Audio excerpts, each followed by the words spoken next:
leen di nuyu yéen ñëpp kenn ku nekk ci turam ak ci santam di nuyu ñi nga xam ni ñoom laa seqal tey waxtaan wi di nuyu l'ensemble des directeurs généraux yi nga xam si ñun ñoo seq waxtaan wi tey ak l'honorable député Cheikh Bara Ndiaye nga xam ni xalaat bu rafet bii nag ci moom la jóge ñuy wax tamit ni benn groupe la rek bu ñu jël pour ñu ñëw leeral parce que am na ay sénégalais yu naan ñu jarul woon ngeen di leeral mais dama jàpp ni boo ko seqeeg langue politique bi ak ñoo xam ne ci ay tappale ak ay jaxase la ñuy xëy di ci gont kon li gën mooy buñ la taqalee nga leeral dina am solo ndaxte mën nañoo juumloo ñoo xam ne xëy na dañoo xamul kon ñu leeral am na solo loolu moo tax groupe bi ñëw mais mënoon nañoo jël ñeneen parce que loolu aussi dañ koy leeral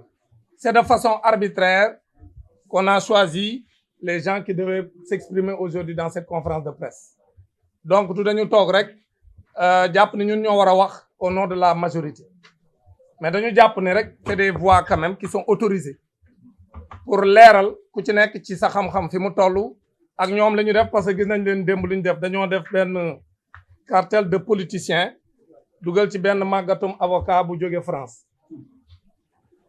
kon nag ñun ñu ñëw leeral loolu dina am solo parce que buñ dul leeral tamit comme ni ko waxee mën na lëndëmal yenn xel yi kon bi ma fi may door rek mooy pour won ñi naan régime président Bassirou Diomaye Diakhar Faye day jaay doole damay wax toujours ne manque de respect Bassirou Diomaye Faye weesul nga koy méngale ak Macky Sall taxaw di méngale président Bassirou Diomaye Faye di ko méngale ak Macky Sall loolu c'est lui manquer de respect gis nga fii ñu nekk nii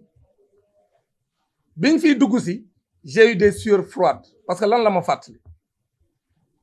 ngoon gi nga xam ne ci lañ jaayee doole Ousmane Sonko radié ko de la fonction publique en 2016 ci hôtel bii ñu nekk tey fi lañ defe woon conférence de presse ñun ñii ñu toog ñaan ci ñun ñu ngi fi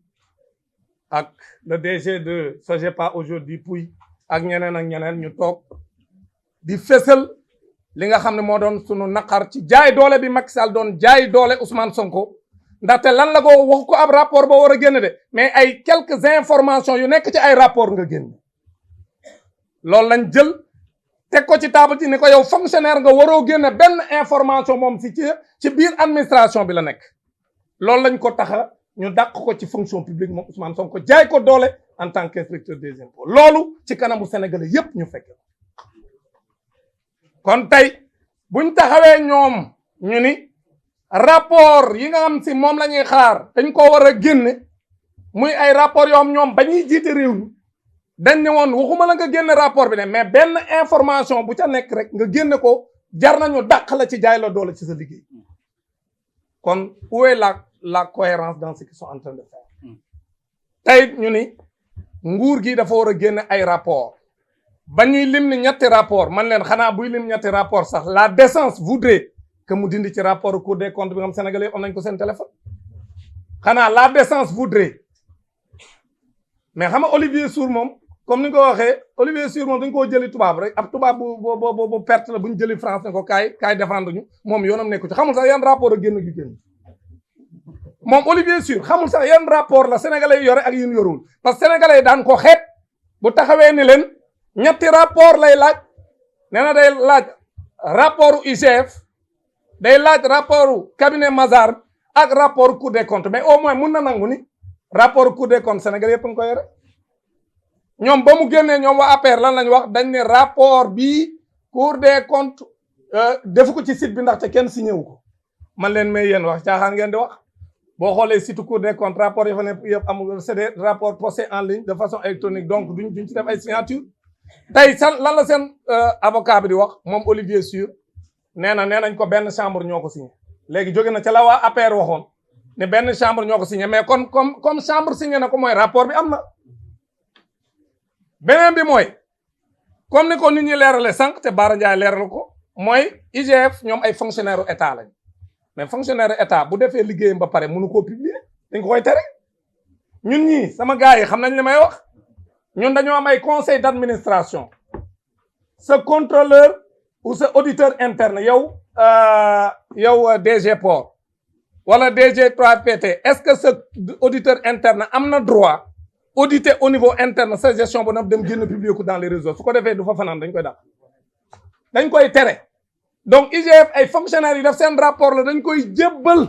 Cour des comptes ñoom seen liggéey wàcc na du ñoom ñoo koy publier mais Cour des comptes mi nga xam si moom dañ ko imposer mu publier dafa publier kon loolu bu ko ay avocat Macky Sall di laaj c'est parce que dañuy tappale ay caaxaankat lañ xam nañ ne loolu mënta nekk IGF mënta publier rapport le cabinet Mazars également c'est un cabinet privé moom dañ ko choisir pour mu def rapport ma dégg Aïssata Tall Sall ni léegi yéen comme ne ngeen dana gis det yi ba pare lu tax ngeen di jël ku leen ko wëral déedéet wutuñu ku ko wëral ku ko certifié la ñuy wër maanaam comme IGF moo wax ni dañu nëbb ay compte yu bari yoo xam si ay njuuj njaaj moo ca amoon ñu am det boo xam ni li ñu waxoon ni moom lañ lépp biñ demee ñu saytu ko dañoo gis ni lañ wax ëpp na ko Cour des comptes dëggal ko mais pour ñu gën a crédibiliser ñun li ñuy wax il fallait ñu jël un organe indépendant un cabinet indépendant et qui a une réputation internationale ñu ne ko yow kaay saytul ñu ñaar ñi li ñu wax ndax yow d'accord nga ci moom it mu ni dëggal na li ñooñu wax loolu c'était pour que ñu confirmer li nga xam ni c'est des organes de l'État ñoom ñoo ko def kon Aïssata Tall Sall loolu mu wax dëppawul ak li am benn bi nag mooy gis naa leen ñu def une guerre sémantique sur la dette cachée ak la dette dissimulée sénégalais yi may seetaan mbokk yi ñaari terme yooyu wuute wuñ ci li ci am solo xam lu ci am solo nga tuddee ko dette cachée ak dette dissimulée mooy lu ñu nëbb ak lu ñu làq weesul loolu ci wolof bu ñu la nee yow da ngaa làq mbir mi ak da ngaa nëbb mbir mi différence ba bëriwul mooy fexe nga rek ba bu ko kenn gis amul benn différence nëbb nga ko làq nga ko rek la ci wolof pour ñu leeral ko sénégalais yu ñuy seetaan te comme niñ koy waxee ma dégg ñu ni dette cachée mënta nekk ma jox leen exemple bi ma leen jox ma ne leen yow boroom kër mën ngaa am sa soxna weer wu ne nga ne ko lii laa am mooy dugg ci kër gi ñu mën koo tuddee le PIB de la maison nga ne ko man maay liggéey ci kër gi yow liggéeyoo sama doomi tamit commencé guñ liggéey 500000 la am salaire 300000 yii la ñuy dundee li ci des moom laay fayee location bi ñu dëkkee nii ak ndox me courant bi moom mu jël 300000 yooyu nga ko jox au lieu mu yem ca di ca togg añ ak reer ak ndékki ba weer wi jeex chaque jour mu dem ca boutique ba bindu ca kaye ba te du fay téye xaalis bi di ci def leneen dem ca kayoro natt ba ca koñ ba dem leb ca ba noppi yëgalu ko borom kër gi te borom kër googu moom mooy sénégalais yi mooy askan wi nag bu ñu ko waxee mooy celui qui représente le peuple la représentation nationale muy l'Assemblée nationale. Assemblée nationale booy leb ci réew moom moo lay wax la autorisé naa la pour nga leb mais mënoo tëb rek dem leb borom kër gi tamit moom soxnaam buy lebi di dolli ci kër gi borom kër gi da ko war a yëg maintenant nag comme borom kër gi yëgu ko. muy leb di leb mais kër gi gën a neex parce que ñëpp gisoon nañ ne Macky Sall lu ne mi ngi ko doon def Sénégal mais gars yi naan mais Macky Sall xaalis bi muy defee nii fu mu ko jëlee ba noppi nag di déclarer ay montants yoo xam ne ñëpp xam nañ ne li muy déclarer wuute na lool ak li muy def mais c'est la même chose ndaw soos aussi loolu lay def day leb su lebee ñëw andi ci kër gi genn lenn li ci des muy maye bu demee am xew am ci koñ bi wala ci ab dëkk boo am ay mbokkam lañ bu demee mu yàq dafa xaalis ñu ne kii de jabaru ji diw ji de am na doole. waa léegi loolu lépp su koy def di ko def ba mujj yàgg nag ñam doon lépp yëpp ñëw ci kër gi ni borom kër gi sa soxna si daf maa leb xaalis damaa bëgg mu fay ma ñoom ñëpp ñëw taxaw waa léegi borom kër ga xuloog moom ñu taqali ko bis bu nekk teewul nit ñaa ngi ñëw naan ko man ameel na ma mais loolu mooy dette cachée bi maanaam ba mu koy leb yëgalu ko borom këram mais fii tamit bi Macky Sall di leb loolu lépp moom gouvernement mi yëgalu ko assemblée nationale mi ko war a autoriser pour mu def ko mais loolu ñu wax ko am ñu ne waruñu koo wax mais jàpp naa ne nit booy jiite am réew da nga leen a war a wax dëgg loolu moo tax régime bii wax nit ñi dëgg dire la vérité aux Sénégalais dire la vérité à tous ceux qui sont les bailleurs wax ñi nga xam ñoom ñoo doon lebal Sénégal xaalis fan la suñu bor toll parce que loolu mooy tax transparence am loolu mooy tax ëllëg buñ demee ba bëgg a def ay changement ñu mën a xam fan taxawaay la ñuy am mais suñ ko nëbboon Sénégalais yi ñun régime bi ñu dem ba ci benn jamono sénégalais yi découvrir ko mën nañoo wax sax ni leen li ñun ñoo ko fi andi kon nag loolu moo tax régime bi jël ay responsabilités wax li nga xam moo ci am maintenant aujourd'hui li ñëpp seetlu mooy jël nañ Olivier Sur ñu ne ko demal Sénégal nga tuur leen dënd parce que en réalité man guleet ma gis koo xam ne kenn toppagu la ngay jëli ay avocats yi lay défendre mais Macky Sall kenn toppagu ko mais léegi yow ku moom xar mi rek nga bàyyi buum gi ne non non man sàcc ma ko Macky Sall kenn neewagu ko fii bii yoon nga jëm wala bee yoon nga jëm kenn interpellé gu ko léegi kon kañ ngeen moo sa gis koo xam day jël ay avocats yu koy défendre alors que moom kenn toppagu ko pour nga jël ay avocats yi lay défendre da ngay moo tax am na ku ne ma avocat yeeg war a tontu ma ne ko yan avocat Macky Sall kenn toppagu ko ñun ñoo koy défendre ñun ñoo koy tontu parce que ñoom li ñu def c'est une erreur dans la communication li ñu def moo tax j'ai compris Juan Branco qui dit que ñoom dañoo jébbal seen bopp parce que en réalité yow xuux rek nga daw Macky Sall kenn toppatu kon léegi moom lan lay doyee avocat yu koy défendre léegi nag aujourd'hui xam nga loo ciy jàppee ci loolu mooy Macky Sall ci boppam xam na ni def na njombe Sénégal Macky Sall dafa rey sénégalais yi lu ëpp 80 personnes la rey doo ko dem lépp pour bëgg a imposer def 3e mandat Macky Sall dafa jël alalu askan wi mu randal ko yàqte ko def pasare ko moom ak ay nitam Macky Sall dafa toroxal sénégalais yi parce que ndóol gi sénégalais yi nekkee actuellement Macky Sall moo ko fi indi doog a dem parce que après moi c'est le déluge loolu la bëggoon waaw léegi nag Macky Sall loolu bu ko defee xam nañ dañ koy woo moom il le sait léegi nag moo tax moom aujourd'hui lépp li muy def mooy il jette ses dernières cartes parce que xam na ni tôt ou tard fa mu jëm ak nguur gi xam na ni du yomb parce que nguur gi du làq kenn comme niñ ko yàgg a wax waaw léegi nag aujourd'hui quand Macky Sall est dans cette situation donc mu ñëw ni day jël Olivier Sur ma wax sénégalais yi ni leen il a toujours été l'avocat du diable Olivier Sur di Blaise Compaoré rayé ki nga xam ne référence la en Afrique Thomas Sankara moom mii bokk na ki nga xam ñoom ñoo ko doon défendre et il a perdu donc c'est un avocat boo xam ni chasseur de prime la li ko intéressé mooy ñëw ñu jox ko ci millions parce que xam na ne Macky Sall ak régime moom yore nañ ay milliards comme ni ñu koy waxee ñun tout le temps c'est des opposants milliardaires dafa ñëw pour lekk wàllam ci milliards yi bala ñu leen a jàpp Olivier Sur dafa ñëw lekk wàllam ci milliards yi bala ñoo jàpp gars yi parce que man li ma gëm mooy Macky Sall dañ ko war a jàpp parce que loolu la sénégalais yi bëgg boo génnee ci mbedd mi dañ naan la lu ngeen di xaar pour jàpp Macky Sall ak njombe li mu fi def yëpp mënta toog ca Marrakech di noncer suñuy milliards dañ ko war a indi ci réew mi te pour la première fois ma gis ko xam ne yow nee nga da ngay ñëw défendre sa bopp mais na ñëw défendre boobu ci Sénégal il n'a qu'à venir au Sénégal ñëw défendre boppam moom Macky Sall bu dee li muy wax dëgg la ci moom bu dee deful dara lan lay ragal na ñëw Sénégal ni fi cëpp daal di wàcc AIBD ñëw taxaw ni moom day ñëw défendre ànd ak ay avocats ak ay politiciens yi ànd ak moom mu ñëw ni day défendre lu tax Macky Sall mënul def loolu man su ma déggee ñu naan Macky Sall est l'opposant le plus dangereux pour le régime man leen bala ngay nekk un danger pour le régime da ngay ñemee ñëw ci réew mi Macky Sall dafay ñemee ñëw bay nekk opposant bu dangereux beneen bi mooy aujourd'hui il faut ñu xam ni APR li nga xam ne am na démb seen siège bi day wane ni régime bii nag régime bu baax la parce que Macky Sall musta may ab avocat bu jógee à l'étranger Juan Branco exemple la ci quand Juan Branco est venu ici ñuy def seen conférence de presse yéen ñi am nañu ko ci fekke ñuy def conférence de presse fii ici au niveau du relais mais bi mu yegsee lan lañ ko def dañ ko exfiltrer parce que dañoo ñëw am information que ñu ngi koy jël si ci biir conférence de presse moom Olivier Sur kenn jëliwu ko dañ koo bàyyi mu toog wax ba géex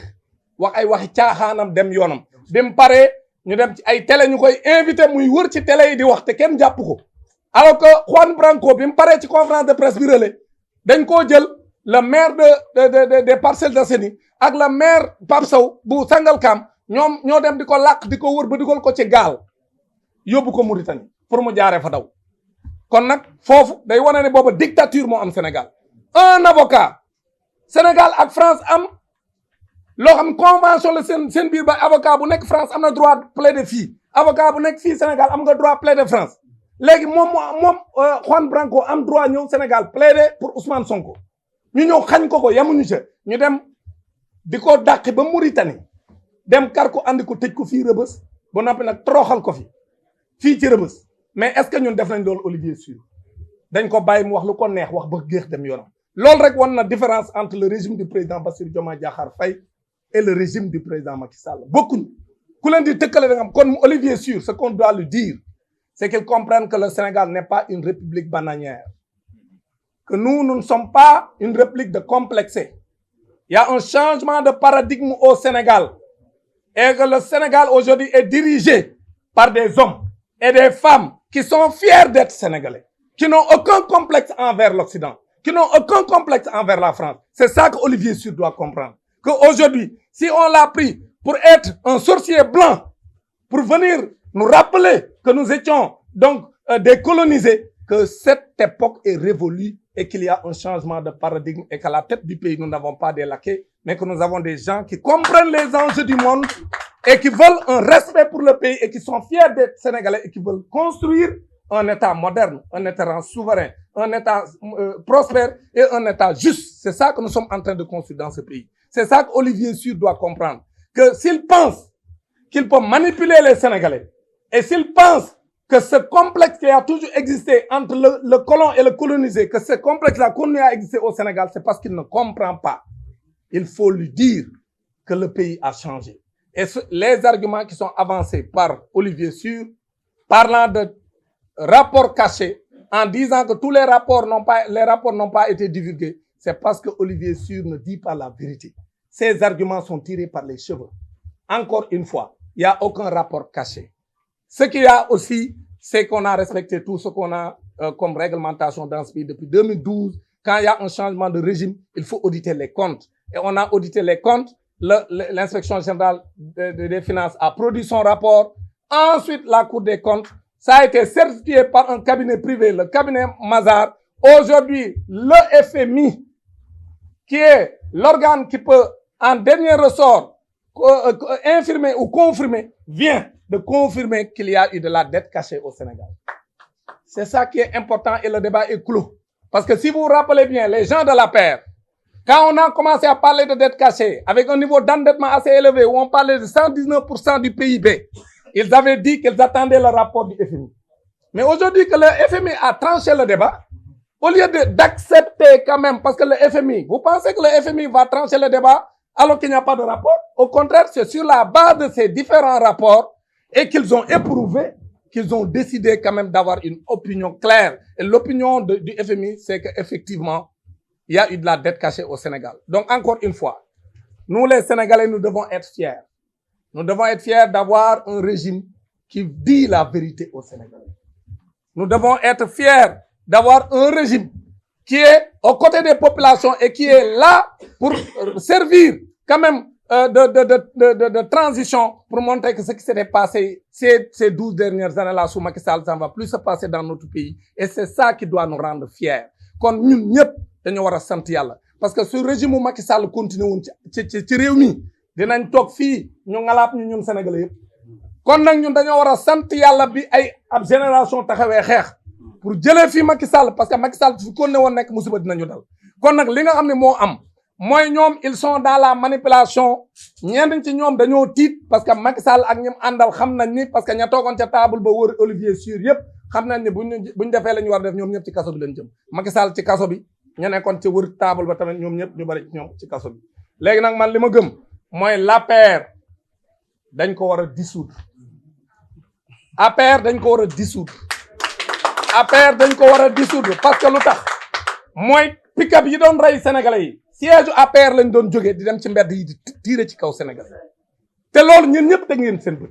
manipuler nañ fi police ni ko defloo ko conférence de presse seen alliés yi nekk en France ñoo def conférence ñoom it def seen i émission daan ni effectivement loolu police Sénégal bi wax ne manifestants yi ñoo doon reyante seen biir loolu du dëgg ay nervi ànd ak ay complices yoo xam si ñu ngi ci ay pick-up bu policier ñoom ñoo doon rey Sénégalais yi c'est exactement ce qui s'est passé kon nag parti bu fi def loolu man dama gëm ne waratul concourir au suffrage des Sénégalais man dama gëm ne parti bu fi def loolu dañ ko war a dissoudre APR c'est respecter la loi sénégalaise parce que un parti Pastef def fi dara ñu dem dissoudre ko Pastef def fi dara lu dul taxaw di xeex pour l'état de droit ñu dem dissoudre ko ba noppi dem tas partem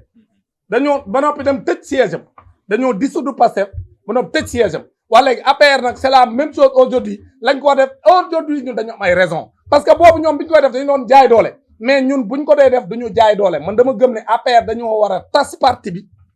kenn ku bokk ci APR waratu la présenté wu ci benn élection tant que mi ngi présenté wu au nom de l'APR bu présenté woo ci leneen nag mën na nekk candidat beneen bi nag mooy APR comme siège la boo xam ne ci tappale la nekkoon pendant toutes ces années là di fa organiser ay nervi pour rey sénégalais yi parti bu mel noonu waratu la am siège ci fii ci Sénégal kon loolu man jàpp naa ne war nañ ko mën a def pour respecter les sénégalais encore une fois pour terminer dañu bëgg a wax ni tey li ñu andi fii mooy leeral parce que su fekkente ni am na ñu naan waruñu ko woon a leeral jaru ko c'est parce que dañoo xamul li nga am ñoom ci lañ nekk seen i tappale léegi nag pour leeral lii li tax ñu def ko mooy encore une fois ñun amuñu benn intérêt am na ku ko fi wax dem di jël lu mat ñeenti junni ak juróom-ñetti téeméeri milliards yu teg juróom fukk muy 4850 milliards ñu naan dañuy dem naan ñun dañ koy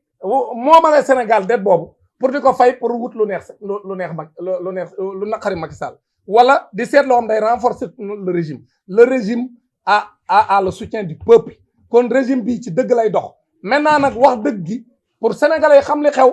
maintenant sénégalais yi ñoo jël seen responsabilité mais le régime également va prendre ses responsabilités encore une fois Macky Sall lim fi leb nëbb ko sénégalais yi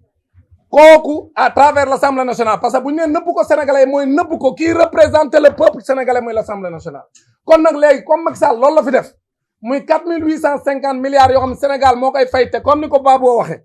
bis bu ñu xëyee à partir 2026 dañuy xëy ñun sénégalais yi di fay fukki milliards ak juróom-benn par bis boo xëyee fukki milliards ak juróom-benn mi ngi ci seen ndodd mi yow Sénégal ak say mbokk sénégalais yéen a koy fay chaque jour te loolu kan moo ko fi bàyyi muy Macky Sall te bi mu koy def yëgalu leen ko yéen pourquoi yëgalu leen ko parce que assemblée nationale bi ngeen fal yéen mu war a wax ci seen tur mu war koo autoriser pour mu def ko demul ca moom ne ko est-ce que mën naa ko def war a mënuma koo def dafa dem def ko sans l'aval de l'Assemblée nationale c'est ça que Macky Sall a fait aujourd'hui nag loolu lay jéem a nëbb moo tax mu bëgg a nasaxal xelu sénégalais yi moo tax tey ñu ñëw leeral leen ko ne loolu la Macky Sall def ça ne veut pas dire parce que dégg naa ay tappalekat yi wax naan waaye yéen bàyyi leen bor bi mais ñun bor bi ñu ngi koy fay mais le président Bassirou Diomaye Faye et le premier ministre Ousmane Sonko seen gouvernement weer wu ne ñu ngi fay le service de la dette bor bi ñu ngi koy fay weer wu ne ba ñëwee ba léegi amul benn weer bu ñu fayul ñun ñu ngi koy fay mais dañ leen koy leeral pour ngeen xam ko mais ñu wax leen ko ngeen xam ko loolu mooy dëgg maintenant nag teewul du ñu wàcc parce que ñun ñoo ko leb lu tax ñun ñoo ko leb mooy Sénégal moo ko leb mais nan la ko lebe ci tappalay Macky Sall ak ñi mu àndal kon nag lii mooy situation bi leen wax ne daal in 2 minutes